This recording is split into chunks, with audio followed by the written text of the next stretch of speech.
Ansarullah in Yemen, they are escalating their attacks against the genocide state, and now they declare that they carried out 3 new attacks inside of the genocide state. This was the recent report that came from Ansarullah. The Yemeni armed forces announced the implementation of 4 qualitative military operations targeting Lod airport and vital targets belonging to the Zionist enemy in the areas of Jaffa, Ashdod, and al-Rashrash in occupied Palestine, so the central parts and the southern parts of the occupied territory. So 4 in total rather than 3.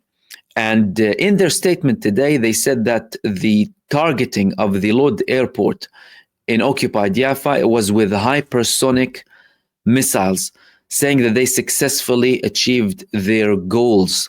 The armed forces indicated that the unmanned air force carried out 3 military operations targeting 3 vital targets belonging to the Israeli enemy in the areas of Jaffa, Ashdod, and al-Rashrash in occupied Palestine with 3 drones. And they continued their warning to any airline that is still operating with Israel to stop their operations in Israel, because things are getting more and more serious. And Israel has been confirming that the airport, for example, it's been shutting down for certain periods, and certain airlines are forced to go back, delay their landing, and it's causing them big problems inside of Israel. Moving on to the next point that I wanted to talk to you about.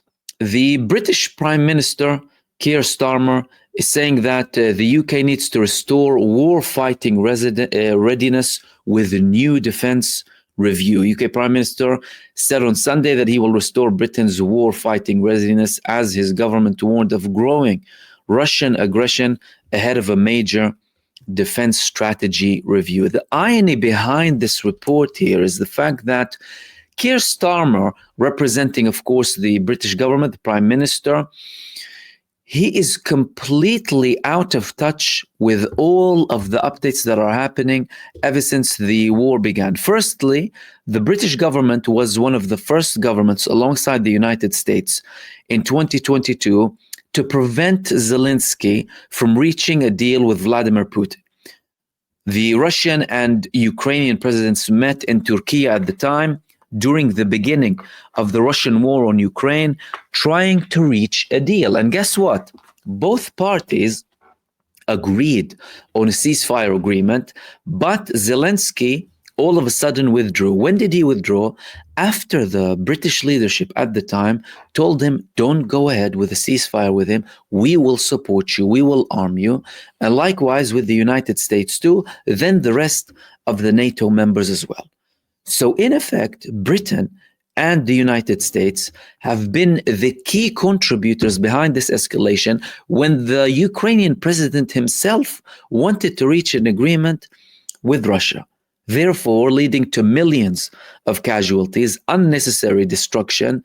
And we're at a point where now both parties are interested in reaching an agreement and reaching a ceasefire. There are more talks, there's more readiness coming from the Russian side and from the Ukrainian side too.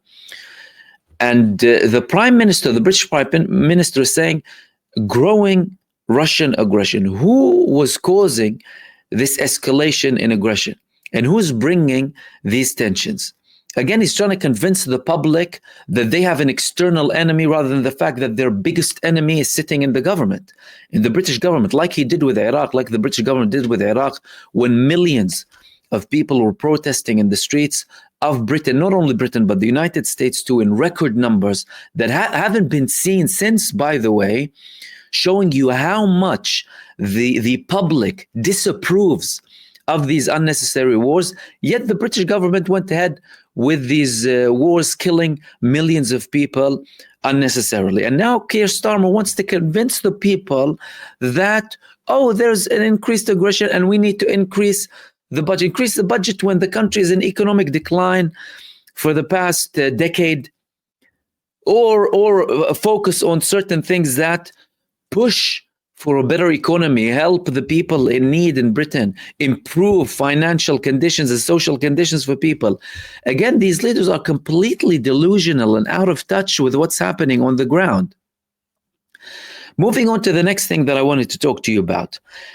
The Board of Deputies of British Jews has been an organization that supports the genocide relentlessly. These people and their leadership have been out in protest to support the genocide, to dehumanize the Palestinians, staunch supporters of Zionists, and constantly trying to link and glue Judaism with Zionism.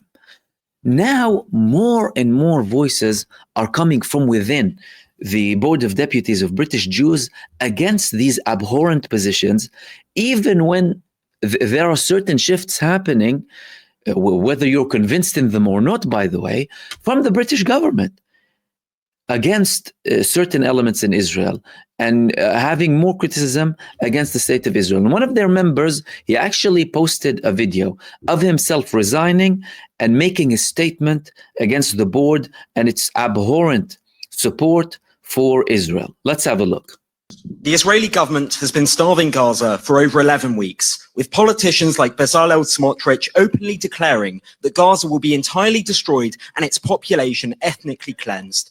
Figures in our community are speaking out. The British government is finally taking action, and even Yair Golan and Ehud Olmert are publicly recognizing the atrocities being committed. The board, however, continues to meet with figures overseeing these crimes, like Gideon Saar. This is both untenable and morally bankrupt. I have no confidence in the leadership of the board.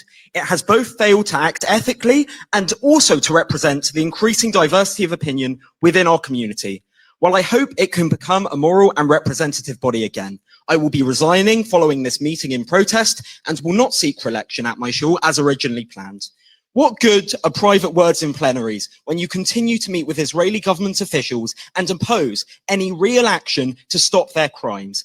I don't think there's any hope for this organization to all of a sudden change its ways. It's a Zionist organization, and many of these organizations, that's a very big problem, by the way, who claim to be representing Jews, are Zionists in essence, fully there to support Israel rather than actually represent the Jewish people. At the end of the day, there have been more and more protests recently across the globe with more and more Jewish organizations blaming Israel outright of genocide, as they are committing a genocide against the Palestinian people, and saying that they do not represent them whatsoever. Similar to this recent protest that took place in New York with some of the Jewish Orthodox community members leading this protest.